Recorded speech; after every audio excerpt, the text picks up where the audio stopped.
Hey, welcome to the show. Today we're going to talk about Tether with all the drama and craziness about FTX and the collapses of Terra Luna as well as Celsius has led to a lot of speculation about Tether. So I've been digging into it. I'm going to share what I have found.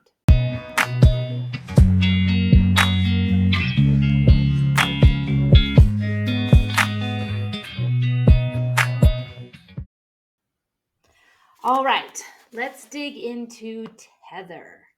There is so much here that is fascinating, and rabbit hole after rabbit hole came up. That this might be part one of many. Now, I approached this exercise as I'm going to look into this business protocol, whatever you want to call it, and I'm going to have the attitude that I'm going to explain Tether and what I found about Tether to somebody who knows nothing about crypto or digital assets. So that's what I ask of you. If you're listening to this, please put aside any beliefs that you have around Bitcoin or XRP or any digital asset. Because when you look at the stories that I've found around this company, they're just bizarre. And I don't really want this company to collapse because it is the largest stablecoin. Almost every crypto digital asset has a trading pair with USDT. I'm not really interested in spreading any kind of FUD or creating drama. But at the same time, my mission with this particular channel and the newsletter I write is I want to figure out the future of money. Where is money going? And there's some big players in this current ecosystem that are bizarre and kind of shady, and they have weird stories. And in order to know kind of where we're going, I need to weed out who's probably going to get kicked out of this system because they just have weird stuff. And I'm going to share with you what I have found through research. I don't know anyone personally who works at Tether. I certainly don't know the C-levels who work there. So this has all come from secondary research from news articles, some from fairly mainstream sources like the Wall Street Journal and Bloomberg, some from kind of more sleuthy type independent investigators who have kind of dug into things. So it's possible that some of these facts or data points are not correct. But I don't think that this sort of bizarre story is hinging on any one thing because there's a whole bunch of weird things. And we're going to dig into them now. All right, first, we're going to start this attitude of Tether is a financial services company. They create and manage a financial asset that is used to trade value. So I would expect now, even though they're part of what we'll call emerging industry, I have the expectation that they should act like a normal financial services company. And the same sort of reporting and leadership team that I would see at something like E-Trade, I would expect to have at Tether. These aren't like kooky NFT crypto gaming people. These are the issuer of the largest stablecoin that is used globally. Their goal, my understanding, is to really be the liaison between the fiat world and digital assets. So anything that's sort of shady to me is a big red flag because this isn't like some cool, kooky company where they sort of have some kind of weird utopian mindset thing. This is like a financial services company that wants to integrate with banks and has taken a lot of money from a lot of people in pursuit of growing their business. So let's start at the Tether website. All right, first strange thing is we're going to dig into the backstory of who founded Tether. But it said it was founded by a group of Bitcoin enthusiasts and early adopters passionate about facilitating fiat into digital manner. And it's interesting when we talk about the guy who founded it, he's not like a Bitcoin geek, like part of like a cyber punks type of chat room type thing. He's not that. The next weird thing is there's a lot of questions about there's sort of three guys who lead the show right now. This guy that goes by an acronym, JL, none of these bios on their website link to anything. That is very unusual. The vast majority of corporate websites, especially something in financial services, would link to a pop-up for this guy where he would tell you all the other financial places he's worked, and it would tell you where he went to school. He would probably tell you what city he lives in and whether he has 2 dogs and a cat and a kid and a wife or whatever. And it might even link to his LinkedIn profile. That's generally how these things kind of work. None of these things link anywhere. And in my research, it came across that the can't tell if it's CTO, no, the CFO and the CEO, who are the sort of financial leaders of this company, they don't really do much press. They don't do interviews. There's not a lot going on publicly with them, which is, again, strange. You think if you want to be this leader in this emerging market, you would be out there evangelizing your space. Nope. The only guy who kind of contributes is the CTO, which, again, not usually a role in a company that speaks publicly, certainly about financials. That's just flag number 1 of many. Okay, so then they talk about this idea, and I'll link in the description a thread I wrote about currencies that are tied to something else.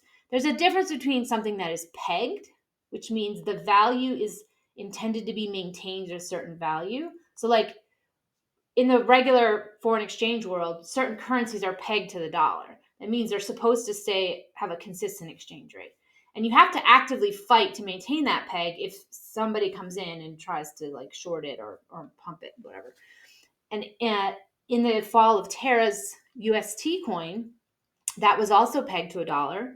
And the Terra team tried to aggressively maintain that peg, and it broke. So pegging is not the same as backing. So to say that we are pegged with a 1-to-1 matching fiat, that's not correct information. If it was asset backed with dollars, that would mean that for every dollar issued on the blockchain in USDT, there would be another dollar's worth of value sitting in a bank account. That's not what their own website says. It says they're pegged. And they're backed 100% by Tether reserves, but those reserves could be anything. And this is where a lot of the questions come around Tether is, well, what if all those reserves are some like shitcoin that a year ago was worth a bunch, but now is worth a whole lot of nothing? I mean, that's what came out with FTX and Alameda, that Alameda was holding a ton of, quote, value in the FTT token, which they made up themselves. Like it wasn't something that had widespread, it wasn't a reserve currency that has widespread belief that it is a store of value. And they're not very public here. Much of the concern about Tether comes from the lack of transparency about what the reserves are. And now I'm going to get to the end. I'm going to spoil the spoiler of this. If you've watched any of my other videos about what's going on with the Fed and the attack behind FTX and the attack on Terra Luna and the business with the euro dollar market, the Federal Reserve of the United States, the U.S. Central Bank, has one product. It is the dollar, and they will protect that dollar at all costs. They have a belief, which they're entitled to have, that they are the only entity, which includes their U.S. commercial banks that are sort of members of the Fed. They are the only people in the world who are allowed to create dollars out of nothing. That's their privilege, their product, their rules. I'm not a fan of the Fed. I'm just telling you their belief system, or what I believe their belief system is. Therefore, any entity that is not part of the U.S. banking system that tries to create dollars out of nothing will be taken out. And this includes the European banks that do fractional reserve lending. That's what the interest rate war with them is on. It's a long story. I'll put some links in the description if you want to watch more about that. But that's what happened with Terra. UST was creating new dollars out of nothing, and they were able to, with the launch of Alice Finance a couple of weeks before Terra was taken out, you now had the ability to spend UST in real world, fiat world, which means Terra was creating dollars out of nothing. You know, they were increasing the supply of dollars without the permission of the US banking system. That is the concern with Tether. If their reserves, let's even say they're gold, they've got a $1 bajillion worth of gold sitting in a vault somewhere. It doesn't matter. they are still creating new dollars. So therefore, the Fed does not have control over the supply of dollars in the market. This is a no-no for the Fed, if you've been following along. So they don't have these reserves. We don't know what they are. The only way, in my estimation, that they would not get taken out by the Fed is if they had a one-to-one of dollar reserves. So meaning every time a new digital asset was created, there was a comparable dollar held in somewhere in escrow or something, that would be okay. And that is my understanding about what Circle is claiming. So they will get the green light and they will not be taken out by the Fed. Now, I'm not saying Tether doesn't have this, but their website does not clearly explain that. And the people who have looked through what they have publicly released around reserves, it is not indicating that. So that's a flag. But let's dig into the founder of Tether, because this is a crazy story. So he kind of links to some very shady people. And the star of the show is this young man named Brock Pierce, who I don't really remember. He was a childhood actor in a whole bunch of, or a few, very few actually, not famous movies, and he was not the star. Like he was in the Emilio Estevez Mighty Ducks movies, which I don't even remember if I ever saw them. There was a couple of other nothing movies that he was in. So, he was hardly like a Hollywood sensation where he made millions of dollars. He probably made a little bit of money, got invited to some Hollywood parties. He was a child actor in Hollywood. If you know about the bad things that happen to child actors in Hollywood, there is evidence that he might have been a part of that very gross, terrible world. So according to one article, Pierce said he came up with the idea for a stable coin in 2013, along with programmer Craig Stellers. I don't know much about that guy. To run the company, Pierce recruited Reeve Collins, who holds the dubious distinction of inventing the pop under web browser ad. That's actually a legitimate accomplishment, in my opinion, because that was that was shaped the online media space for quite a long time. They teamed up with Phil Potter, an executive at an offshore Bitcoin exchange, Bitfinex, who was working on a similar project and adopted his name for it, Tether. So there is sort of this connection to a Bitcoin guy, but this Pierce guy seems to be the one who launched the sort of stablecoin concept, which is a key, honestly, to bridging the fiat world with cryptocurrencies.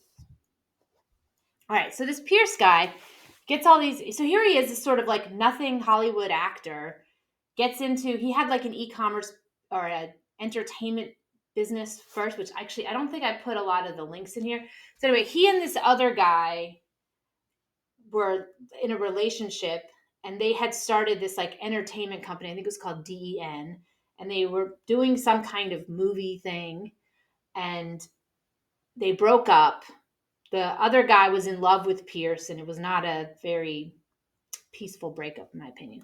And the other guy, and I don't want to get this YouTube channel in trouble by having all these links into it, so I'm going to be intentionally kind of vague about it. It's not key to this story, but it just does show that this world he was involved in was kind of shady.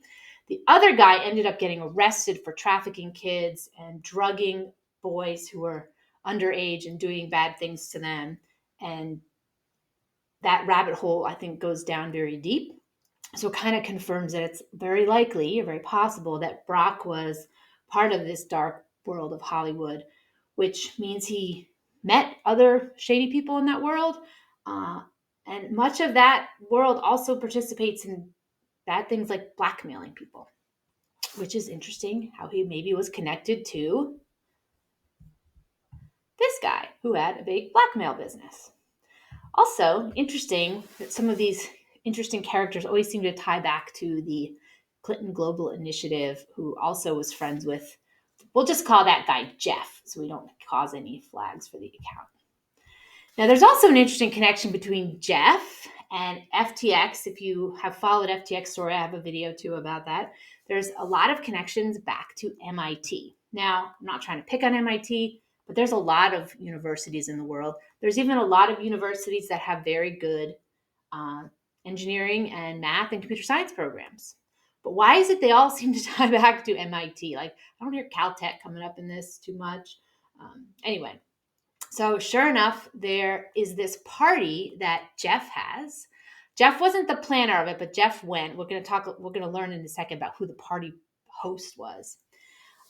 It was strange, and someone who went to this party at an island in the Caribbean that Jeff owned, or near where Jeff owned his island, told this sort of strange quote: how a former child actor who never went to college ended up as a Jeff guest, a seemingly unlikely addition to a group that included a NASA computer engineer, an MIT professor of electrical engineering, and a Nobel laureate in theoretical physics. I don't know what he had to do with science or why he was there. Now, what's sort of strange to me is that if he was this super Bitcoin geek, why not describe him as this like Bitcoin brainiac? But that might have been the other guy who started. So it's not really clear what Brock Pierce had to do with anything and why he was at this party with these sort of math people. All right, so Pierce also had a pretty bad drug habit. Again, that's kind of coming out as the same thing with FTX. Like, as I was doing research for this, I kept seeing all these parallels where I was like, wait a minute, is this about FTX or is this about Tether? They seem to have so many bizarre parallel connections, these sort of strange founders. Now we get into this sort of slutty, druggy life. So basically, by 2018, Pierce was listed as the Forbes first list of cryptocurrency richest with a net worth of $1 billion. So this child actor who appears to have no skills is now all of a sudden worth $1 billion. That's a chunk of change. Neil Strauss, the reporter who spent 10 days with him for a Rolling Stone profile, described the then married 37-year-old as a person who rarely ate a full meal or slept in a bed. He crashed on random couches in the backseat of cars, on tables at bars. The article also noted that Pierce carried a satchel filled with small containers of various plant medicines, such as Peruvian psychedelic San Pedro and the Amazonian tobacco rape, which he often snorts mid-meeting. Pierce was operating from the extolling the virtues of Puerto Rico and pledging he would use his wealth to rebuild the island. All right, so let's go back to my request at the beginning of this video where you pretend you know nothing about crypto at all, and I'm explaining to you this financial services company that is led by a billionaire CEO who acts like this. Like, how does anyone take this person seriously? And why are people buying assets from this company when this guy is in charge? Like, I don't get it. It just seems too weird. Yet, meanwhile, this becomes the largest stablecoin globally, tied to the global reserve currency, and no one seems to think that this is a weird thing. Okay. All right, now we're going to talk about Al Seckel. So remember how I said that Pierce went to a party in the Caribbean with Jeff, but I'm not sure if it was at Jeff's island or somebody, because this guy, Al Seckel, was the one who introduced everybody, like that NASA guy and the MIT guy, in for this party. And this one is a bizarre thing. I'm just going to read it to you so I don't paraphrase it poorly. All right, Pierce still seems to be getting his footing in this still new world of cryptocurrency when he shows up at Jeff's 2011 conference. Now, remember, I don't think he started this USD Tether until 2013. So this is 2 years before. So he's not a crypto genius yet. What is he doing here? Al Seckel, the person who'd arranged the conference, was a gregarious and litigious poser who had convinced many people that he was a Cornell alum and a cognitive neuroscientist with ties to Caltech. The Mindshift conference featured several scientists from Caltech. So I did go to Cornell. I did not know Al Seckel, so maybe he was lying, but it's a big school, and I doubt we were there at the same time. Okay, so that just stuck out to me as funny for my own personal reasons. Okay, presumably Seckel met Epstein through his sort of wife, Isabel Maxwell, the sister of alleged Jeff and Mabel We're going to call her G-Max. I spent a long time, a couple years ago, doing that, the G-Max rabbit hole. That is a fascinating one. We could do 100 videos on that. Let's just say that is way more than most people know, namely due to her father, Robert Maxwell, who was a very busy life doing lots of things. Anyway, so G-Max, friend of Jeff, has a sister who's married to this guy, Seckel, But Seckel is married to someone else, because whom he had been married in 2007, while still apparently married to someone else. All right, so indeed, now 4 years later, Seckel's body supposedly found at the bottom of a cliff in France. He was 56. Now, G-Max's dad, Robert, also died of very suspicious circumstances on his yacht in the middle of the Mediterranean in the night. He apparently went outside onto the deck to pee or something in the night and fell over and died. Yeah, okay. So anyway, this guy Seckel mysteriously dies, but there's a lot of questions around whether he really died, whether he faked his death, because I guess they didn't have a body, they didn't have any evidence. And so it looked like he had lied about his credentials, that he didn't go to school where he said, he maybe had this double marriage. So again, weird stuff that this is all now connected to this. This guy didn't work at Tether. I just got down this dramatic rabbit hole and wanted to share that. Okay. Yeah, the question is, did this Seckel guy even die? Though apparently after his death, it was never, oh yeah. So the author of one of these articles said that he was never able to establish to his satisfaction that Seckel had even died. He wouldn't devote a lot of time to the question, but he said, I always had my suspicions that maybe he faked his own death. It would have been in character. Others who knew Seckel also have their doubts that he's dead, and in fact, difficult to verify. Authorities in France did not respond to inquiries. After all, the man had a passion for illusions. So yeah, there was a whole history in this article I didn't really bother getting into, but he kind of liked to do magic stuff and tricks, whatever. So it is possible he sort of magicianed his own disappearance. Again, weird to be tied to this large financial services company. All right, now we're going to go back to some of the more dry things. So there's been a lot of concern about Tether for months that they hold debt that's sketchy. What that means is that if I give my money to Tether, or actually it's not even that, so I give Tether my dollars, right? And I swap them into USDT. They have these dollars and they're supposed to do something with them. Because how does Tether make money? That's sort of the big question. If they're saying they hold those dollars as dollars and just keep them sitting in a bank account, how on earth does Tether make any money? So one way they could make some money is to go out and buy bonds. They could buy corporate bonds. They could buy sovereign bonds, like national country bonds. Now, the problem with corporate bonds, they call this corporate paper, is that sometimes corporations go under and they don't pay back the loans, because that's all a bond is a loan with an agreement of interest. So the idea that Tether was buying all these bonds has come up. And one question is that they bought a lot of Evergrande. Evergrande is a large Chinese real estate company. The Chinese real estate market is in trouble because they built too much stuff and there aren't enough buyers or renters for all this stuff. So a lot of these projects that needed money from buyers aren't getting the money, so they're sort of defaulting. And there's been, now this chatter about Evergrande defaulting has been going on for months. If I believed it, I did believe it initially, nothing seems to have happened. And I don't know if they keep getting bailed out or they just kick the can or something. But there's been a bunch of FUD that Tether owns Evergrande debt. Now, here was an interesting thing, though, that I wanted to read this. Elsewhere on the website, there's a letter from an accounting firm stating that Tether has the reserves to back its coins, along with a pie chart showing that 30 billion of its dollar holdings are invested in commercial paper, short-term loans to corporations. That would make Tether the 7th largest holder of such debt, right up there with Charles Schwab and Vanguard Group. To fact check this claim, a few colleagues and I canvassed Wall Street traders to see if they'd seen Tether buying anything. No one had.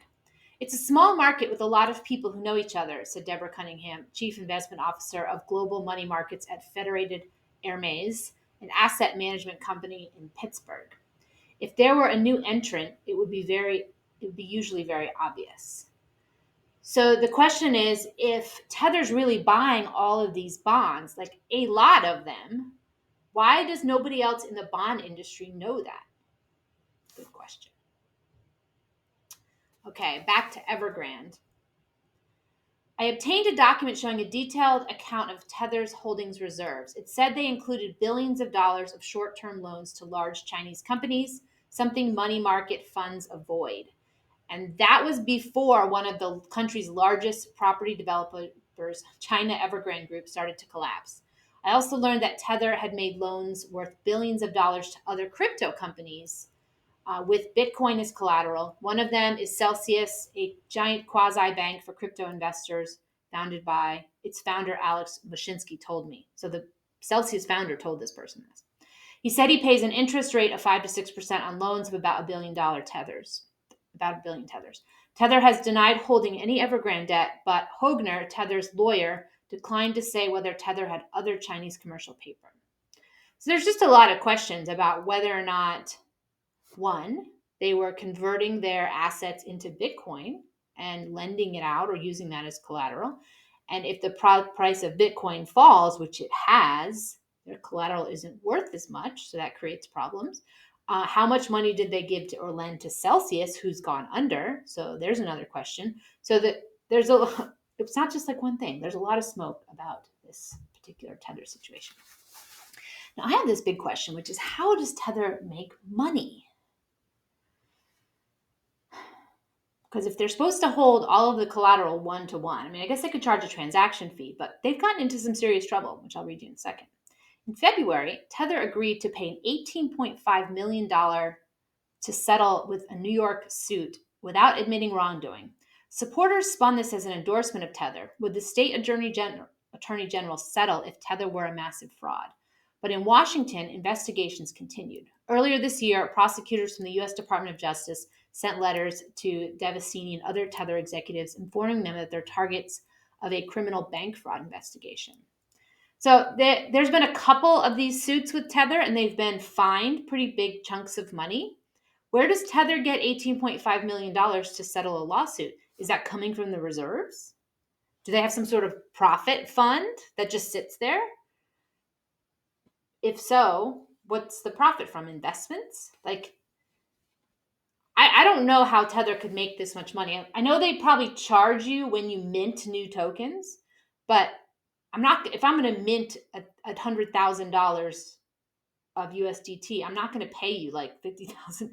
I mean, how much can that fee be to eat an $18 million lawsuit fine? And then there was another one that was also pretty big. So I'm unclear how Tether makes enough money to cover these kinds of things. And don't forget, Brock Pierce was a billionaire.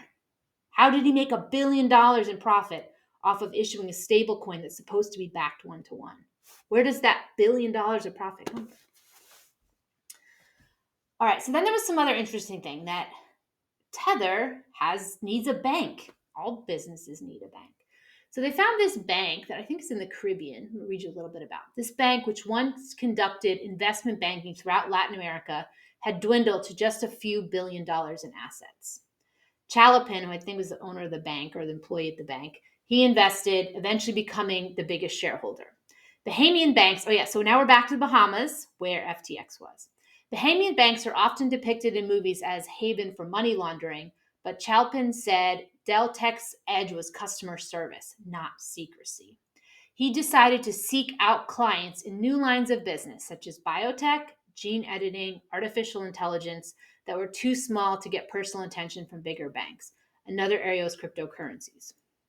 Now, if you know anything about that guy, Jeff, that we talked about who had the island, he's also into a lot of that stuff. AI, biotech, they call this transhumanism, a lot of these sort of messing around with genetic codes.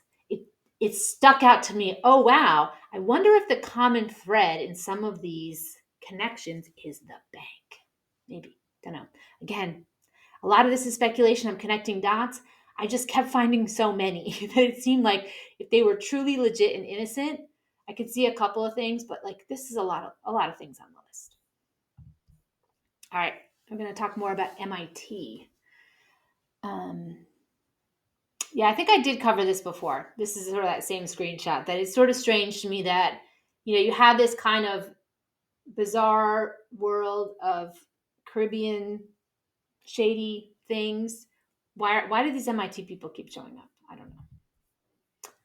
All right, what was this? Okay, this is more about the MIT connection. Another strand that may connect Jeff to cryptocurrency and indirectly to Pierce. In 2015, Joy Ito, then director of the MIT Media Lab, announced a digital currency initiative. This came during a financially challenging time for the Bitcoin Foundation, the industry's first trade group founded in September 2012. And Ito hired cryptocurrency developers previously supported by the foundation. Just days after Ito's announcement, Pierce was named the foundation's chairman. Ito recently resigned from the MIT lab following reports he'd accepted donations from Jeff and attempted to conceal the relationship. All right, so let's go back to Pierce. Childhood actor, gets involved with this guy who's involved in trafficking kids and doing these bad things to these poor children. Then he takes over this company. He's immediately a billionaire, like SBF.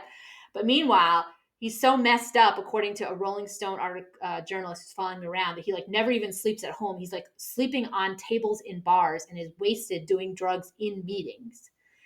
This guy is the one they named to the chair of a Bitcoin foundation? Why? I'm sure there was plenty of other more qualified people for that position than this washed up child actor who doesn't even have programming or crypto or cryptography experience. Nothing. It just seems really weird to me. All right, and then there's these connections of Tether to Alameda. So Alameda is the sort of sister company to FTX. So many bizarre things, more unqualified people, more connections to MIT, more connections to Bahamas, more connections to crazy drug sex parties from people who are apparently running billion-dollar companies. There's just a lot of bizarre connections. All right, what was my connection here to Alameda? Okay, so every crypto exchange supports USDT, and the makeup of Tether's reserves and its inner workings are yet to be disclosed. But earlier this year, Protos, which is another sort of article I looked at, shed light on the mystery that reporting just two companies, Alameda Research and Cumberland Global, were responsible for seeping roughly 2/3 of all Tether into the ecosystem.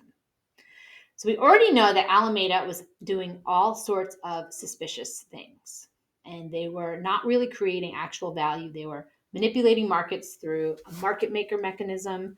They were artificially pumping the value of tokens to increase their the value of their reserves, whatever, so they could take out loans against that stuff. And now they're part of Tether. So they're buying 2/3 of the Tether tokens. With what, though? See, here's the thing is Alameda didn't have billions in real money. So how could Tether be backed by real assets if this is where 2/3 of the money is going? Weird. Okay, sketchy audit, according to the Wall Street Journal. So Tether is designed to grease the rails of the roughly $1 trillion cryptocurrency market by promising each token can be redeemed for $1 actual dollar. Market observers have long questioned whether the firm's reserves are sufficient and have been demanding audit information. The company has been promising an audit since at least 2017, so that was 5 years ago. An audit is likely months away, said Paolo Dardioni, the CTO of Tether. Again, why is the CTO talking about that? That's not usually CTO's job. That should be either the CEO, CFO, or their PR person. So that's weird. So the market value of Tether, I guess, at this point is $68 billion. Things are going slower than we would like. If you are a financial services company that essentially has one product, USDT, you would think that you would be on top of your reserves. So the idea that it would take months to compile that, I don't buy that even for remotely a second. Instead of a full audit, Tether, like other leading stablecoin, publishes an attestation showing a snapshot of its reserves and liabilities signed off by its accounting firm. Audits are typically more thorough than other types of attestations. The attestations for some crypto companies sign off on the numbers provided by the company's management for a specific date and time without testing the transactions before and after that date. The process can make the reports more vulnerable to being used to paint an unduly rosy picture. A 2017 attestation of Tether was skewed by its sister company, Bitfinex, transferring $382 million to its bank account before the accountants checked the numbers, the CFTC said last year. So what they did was, before this sort of snapshot's taken, they move the money over, take the snapshot, and probably move it back. So like, that's totally fake. All right, talk about Tether and the US government. All right, so that 2017 attestation we just talked about, led by the CFTC, led to Tether got a $41 million fine. Where did that money come from? How did they pay for that fine? Without the company admitting any wrongdoing. Is Tether protected? Like, weird? I mean, the SEC just sued Kim Kardashian for a ton of money for like pumping a crypto token that was like nothing. The fact that there's either something going on, there's something going on that we just don't know about, because that's just too weird. So Tether also paid an $18 billion fine to New York, which we already talked about. So now we're up to $59 million fine. Where did the money come from to pay the fine? The settlement forced Tether and its associated Bitfinex exchange to cease operations in New York. Crucially, though, none of these fines have fully exposed how Tether works, forced it to change its methods, or even compelled to admit wrongdoing. Tether essentially made a political payoff, it seems, and moved on. So, again, another parallel to FTX. Like, government regulators came across something shady, they got paid off or were told to shut up. But why? Who is behind Tether? Is it the same people behind FTX, which we kind of know connects to a political machine? Were they also funneling U.S. government money, laundering it the same way that FTX was? I don't know. There's so many questions, because there's obviously some source of money that's used to being paid these fines, and nobody seems to be making a big deal out of it in the U.S. government. When when you get sued, like, you have to present your evidence at court. Weird. Okay, this was another interesting connection. So this guy, remember we talked about the bank in the Caribbean? Some of these slides got out of order, I'm sorry. So this guy who had the bank in the Bahamas, who was also giving money to people doing AI and genetic editing or whatever. So this banker, he got famous because he was the one who created the cartoon character Inspector Gadget. That was kind of a big thing when I was little. He had this sort of goofy little song and cute little cartoon. So this is how the banker became successful. And I guess he made a bunch of money, because he ended up buying like a fancy building and something like that. But somehow then he becomes the leader of the bank. I guess I always kind of thought if you were going to own a bank, like, you kind of needed to have an MBA or work at a bank or have a lot of experience in banking in order to buy a bank. But it seemed like you could design this Inspector Gadget cartoon character, make some money, and then go down to the Caribbean and now own a bank. I thought that was kind of, I feel like this was like a made-up story, but I think this is real. All right, so then there's some connections between Tether's token USDT and some stuff going on in other countries. Number one is Myanmar, formerly known as Burma. So there's been some political unrest there the last couple of years, and there's a shadow government there. There's been a lot of talk around whether another country, like a three-letter agency of the US or someone else, kind of stepped in and facilitated this overthrow. It wasn't a situation that I followed closely, but what do you know? Myanmar has now recognized Tether's USDT coin as official currency.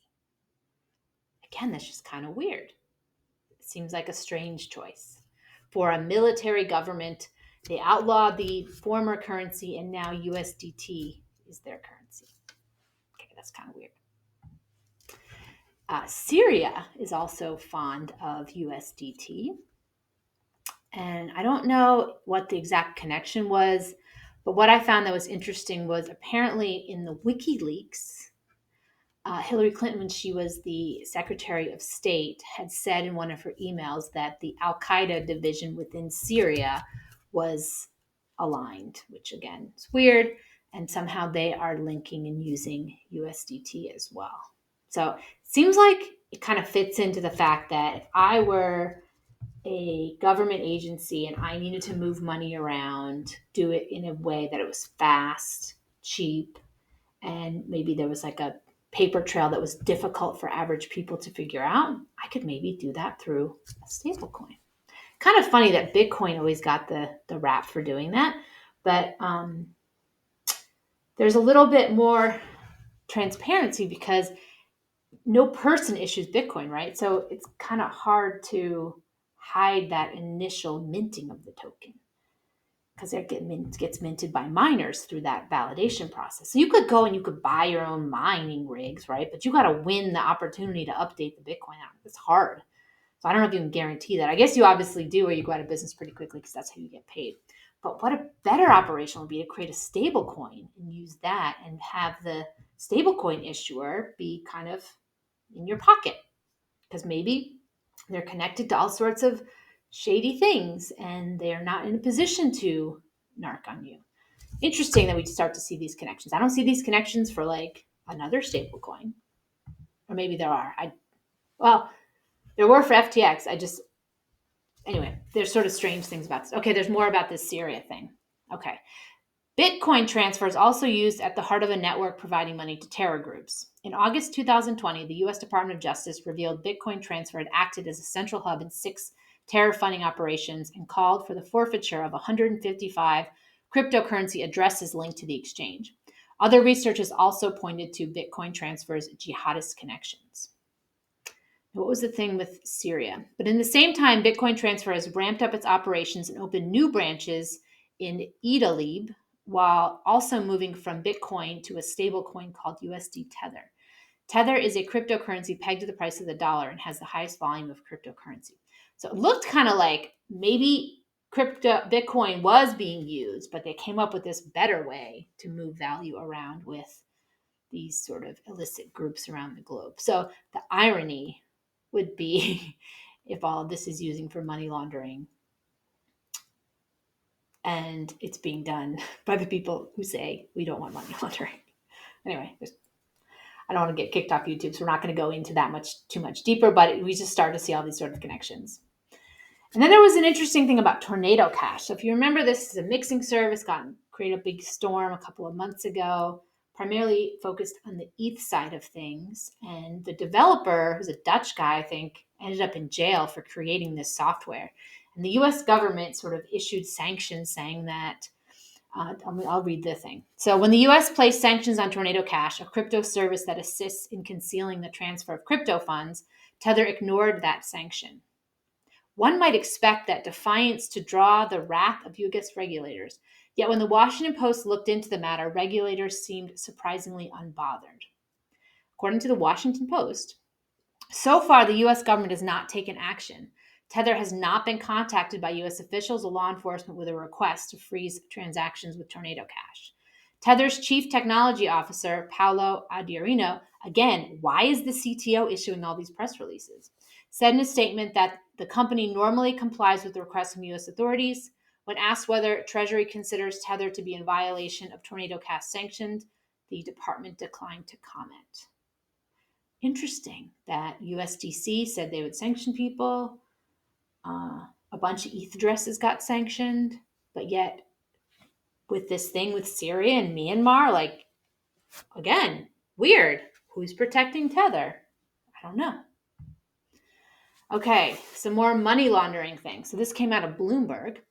Tether broke just about every rule in banking. Banks keep track of everyone who has an account and where they send their money, allowing law enforcement agencies to track transactions by criminals. Tether Holdings checks the identity of people who buy the coins directly from the company, but once that currency is out in the world, it can be transferred anonymously just by sending a code. A drug lord can hold millions of tethers in a digital wallet and send it to a terrorist without knowing. So you would think that if Bloomberg's going to report on this and the U.S. government's all bothered about Tornado Cash, why is Tether not being scrutinized? Just seems kind of weird. Okay. Now we're going to move into some of the more boring things. This video is getting kind of long. I think I just wanted to focus on a couple of things, namely that the vast majority of Tether dollars are going to what are called market makers, which are things like FTX that are in Alameda that are intentionally being used to pump up the price of things. They're not just kind of going to normal retail people or to sort of funds. Alameda and Cumberland were getting the bulk of it.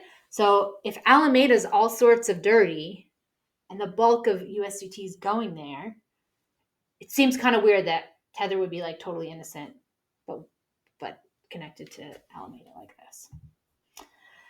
Then there's all this sort of connections deep into iFinex, which I haven't fully gotten into, but the thing that's interesting is there's all these shell companies with this as well, and trying to keep together Bitfinex, iFinex, Tether, what they're all doing, who are all these people. None of them are really publicly speaking and being public figures, is interesting. But I think, you know what, I'm going to save the rest of this for the next video. We're going to do a part 2 on this. But just to kind of recap what's going on here is that there's very little transparency. We have this bizarre founder, government fines where the company has admitted new wrongdoing but paid a whole bunch of money. It's very unclear where this money came from.